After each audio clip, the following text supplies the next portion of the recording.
Secretary of State, Antony Blinken.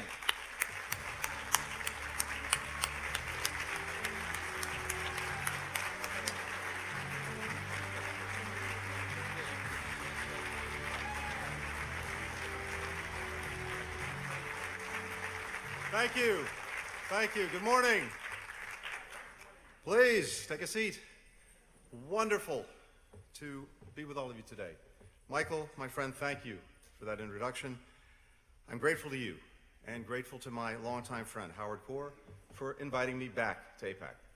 Now, I have to admit, thank you. As I was talking with Michael and Howard and the other senior leadership at AIPAC a moment ago, I said my lifelong ambition has already been fulfilled by AIPAC because a few years ago, some of you may have been there, I got to appear in the Dallas Cowboys football stadium on a Jumbotron. Never thought that would happen. It's thanks to you.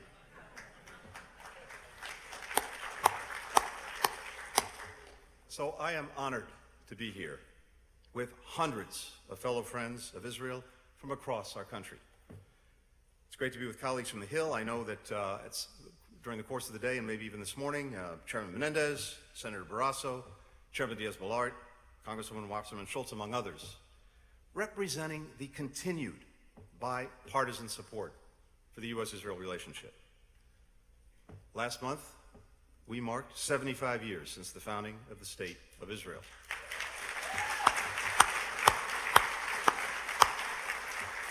Today we celebrate 75 years of the U.S.-Israeli partnership.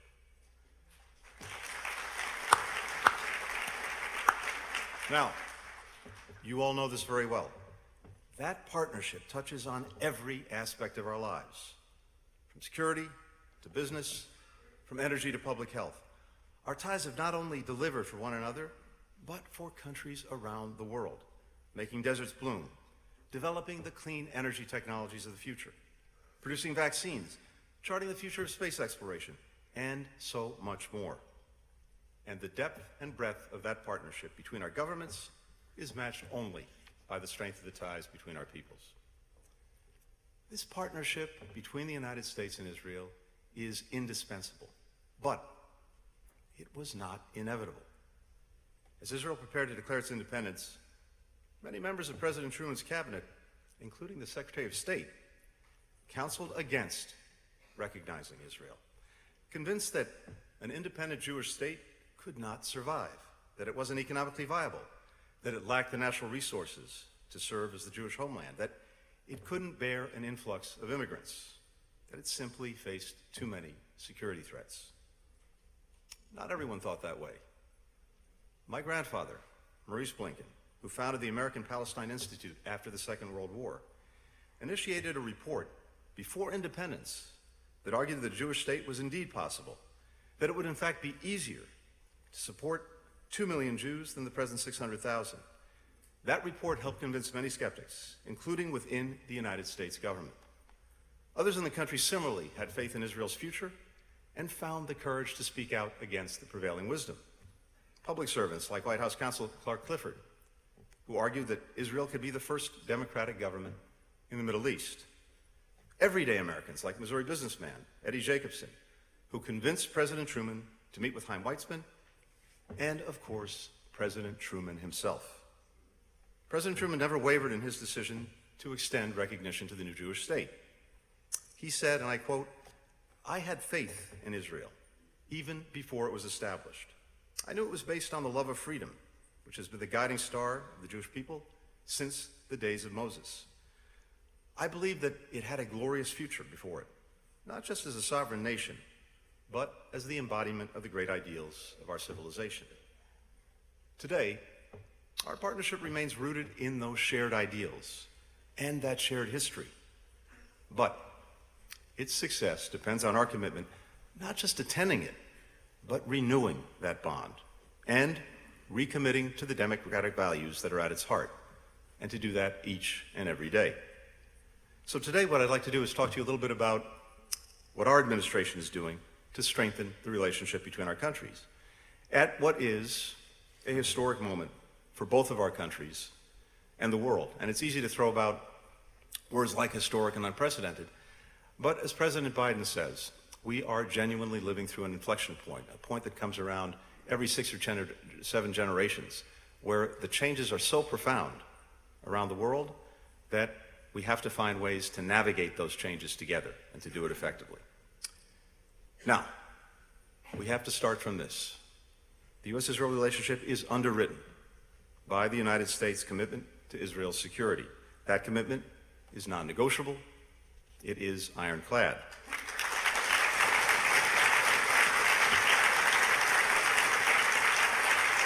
We are providing $3.3 billion in foreign military financing to Israel each year. On top of that, Israel receives $500 million in funding for missile defense, tens of millions more for new counter-drone and anti-tunneling technologies.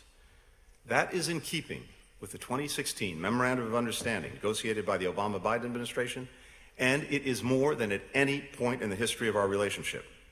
We're also delivering an additional $1 billion in funding to replenish supplies for Israel's Iron Dome, the missile defense system that we developed together and that has saved countless lives.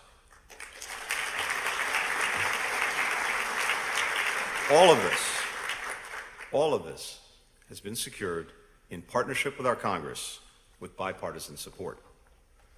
We're also expanding our joint military exercises that improve how our forces work together seamlessly. This year, we have more joint exercises scheduled than at any point in our history.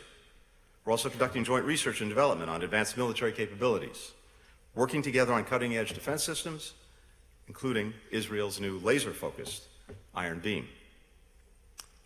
This robust support continues to be critical in maintaining Israel's qualitative military edge, buttressing its ability to defend itself, and to advancing our national interests. America is more secure when Israel is strong.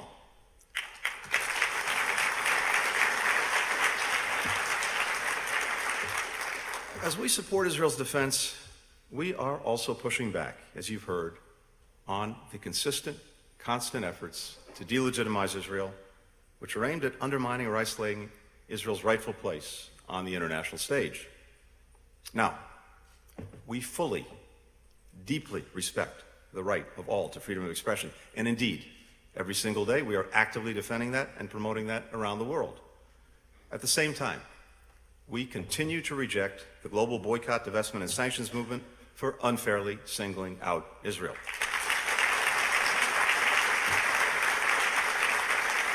We are vigorously pushing back against anti-Israel efforts to exclude and target it at the UN Security Council, the Human Rights Council, and other forums around the world. And we're combating anti-Semitism, which we know fuels and intersects with hatred toward Israel. It is one of the oldest and worst scourges in our societies. It needs to be called out, it needs to be condemned, and it needs to be defeated everywhere in the world.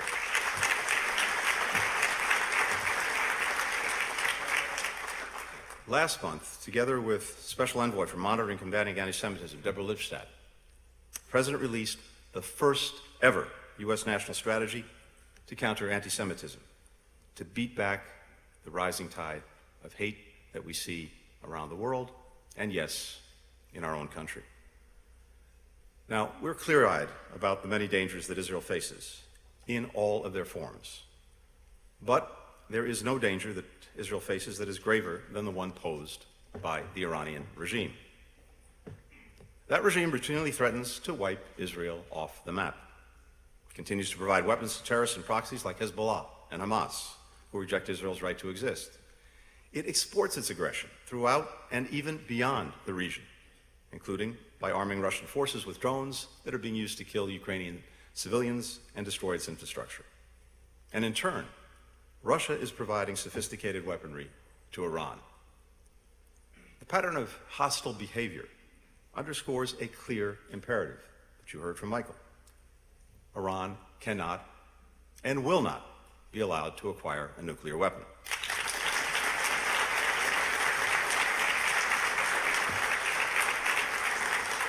We continue to believe that diplomacy is the best way to verifiably, effectively, and sustainably prevent Iran from getting a nuclear weapon. In parallel, economic pressure and deterrence reinforce our diplomacy. If Iran rejects the path of diplomacy, then, as President Biden has repeatedly made clear, all options are on the table to ensure that Iran does not obtain a nuclear weapon.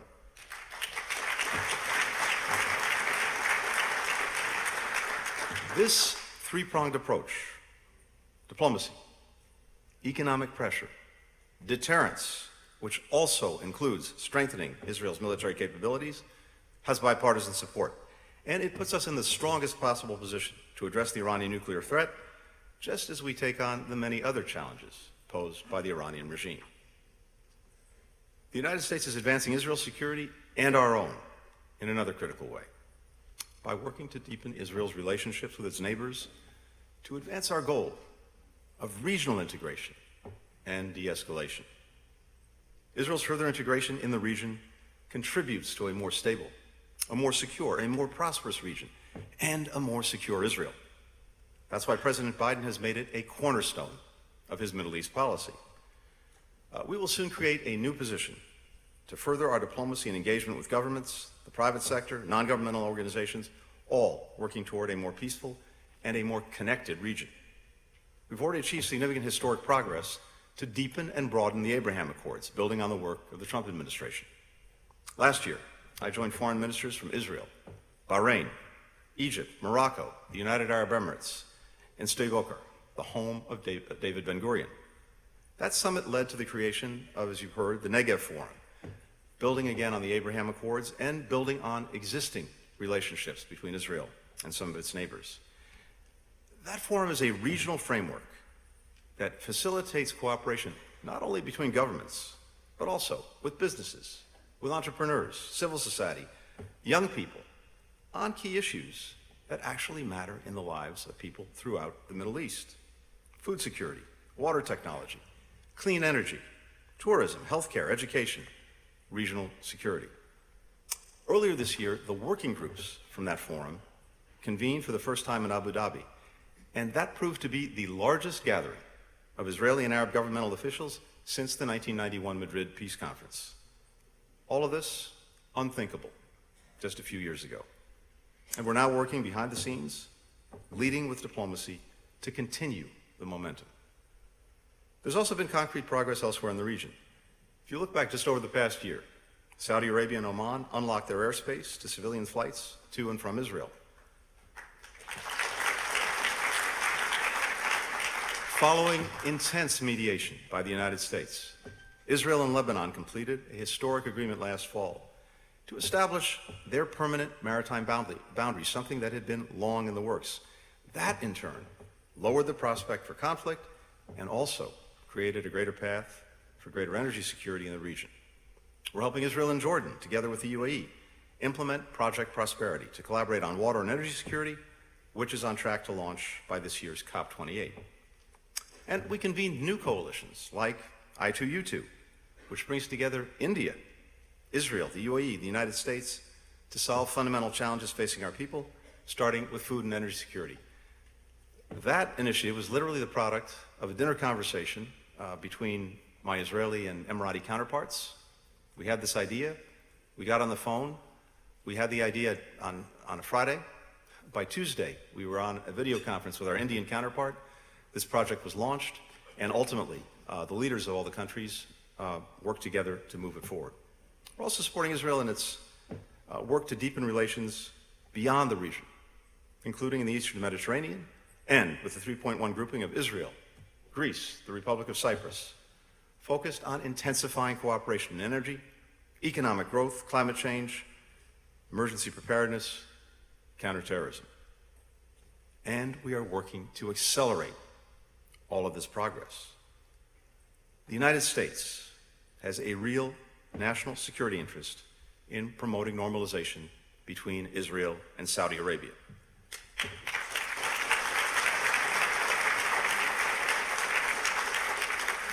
We believe that we can, and indeed we must, play an integral role in advancing it.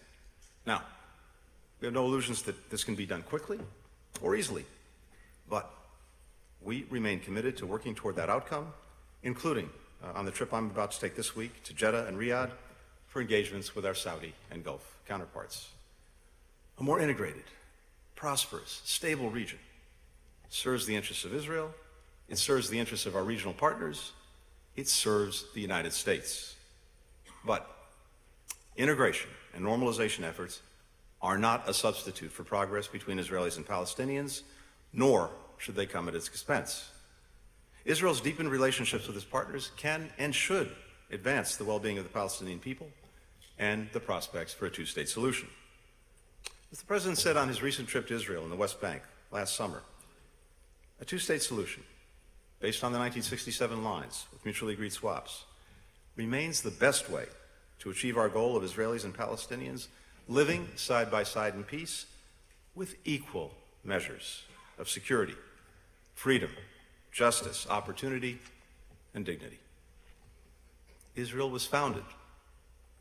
Our partnership was built on democratic values, which include equal access by all people to their rights. And a two-state solution is vital to preserving Israel's identity as a Jewish and democratic state. Now, it's no secret that today, the prospects of a two-state solution can feel remote. But we are committed to working with partners and with the parties to at least maintain a horizon of hope. In the immediate term, that means de-escalation, refraining from unilateral measures that increase tensions, that strengthen security cooperation to counter violence, and that improve daily life for the Palestinian people. That's what our diplomacy has been about in regional meetings in Aqaba and Sharm el-Sheikh, and with the help and support of Israel's longstanding partners, Jordan and Egypt. This work requires both parties to uphold commitments that they've made, including at those recent meetings. These talks represent critical steps to try to stem the violence and, hopefully, to rebuild frayed ties and begin the real diplomatic work necessary to resolve this conflict. Preserving a horizon of hope also means that we have to continue to reject, unequivocally, any actions taken by any party that undermine the prospects of a two-state solution. That includes acts of terrorism, payments to terrorists in prison, violence against civilians, incitement to violence. Over the past several years, we've seen a rising tide of horrific violence that's tragically and senselessly resulted in the loss of life of scores of civilians on both sides. That violence must end. Its perpetrators must face equal justice under the law. The recent acts of terrorism, including nearly 1,000 rocket attacks launched toward Israel over just 3 days, some of them targeting Jerusalem, demonstrate the daily threat under which Israelis are forced to live. The fatal event at the border with Egypt, which resulted in the deaths of 3 Israeli soldiers, is another tragic reminder of these daily dangers. Settlement expansion clearly presents an obstacle to the horizon of hope that we seek. Likewise, any move toward annexation of the West Bank, de facto or de jure, disruption of the historic status quo at the holy sites, the continuing demolitions of homes and the evictions of families that have lived in those homes for generations, damage prospects for two states. They also undermine the basic daily dignity to which all people are entitled. It's not enough, of course, to simply discourage sides from taking steps that set back the prospect of two states. We need to show people what the future we're working toward actually looks like. That's why, since day one, we have focused on re-engaging the Palestinian people and working to rebuild trust. We're investing more resources in building understanding between the two sides at the grassroots level to help build peace from the bottom up, including through the Nida Amlowi Middle East Partnership for Peace Act. We're also working with the Israeli government and the Palestinian Authority to encourage political, economic, and security reforms that can lay the foundation for a stable, democratic Palestinian state alongside a state of Israel with secure, recognized borders. Ultimately, a two-state solution can only be achieved through direct negotiation between the parties. Preserving a horizon of hope also means holding firm to the values that have anchored the friendship between the United States and Israel across countless administrations in both of our countries. We'll continue to work with the Israeli government to advance our shared values. We'll continue to express our support for core democratic principles, including a separation of powers, checks and balances, and the equal administration of justice for all citizens of Israel. We will speak honestly and respectfully with our Israeli friends, as partners always should, and as we always do. As Israeli leaders and citizens debate these issues, we welcome efforts to find consensus on any reforms. That's simply the best way to make sure that they're embraced and that they endure. At the end of his presidency, Harry Truman set out his vision for Israel. And he said, and I quote, "I hope that we shall soon see the day when Israel and her neighbors will sit down at the peace table and will reach a full settlement of all of their differences, so that our friends in the Near East, Arabs and Israelis alike, may enter together upon a new partnership for their mutual advantage and the advantage of all people." Today, our commitment to that future endures. It's reinforced every day by men and women who believe in it, who are willing to do the hard work to make it a reality, who look at the future that others believe is impossible and instead see something that they believe is inevitable. I'm grateful to AIPAC, to each and every one of you who are working to make real this better future. And I'm grateful, as always, for the opportunity to speak to you today. Thank you very much. Thank you. Thank you.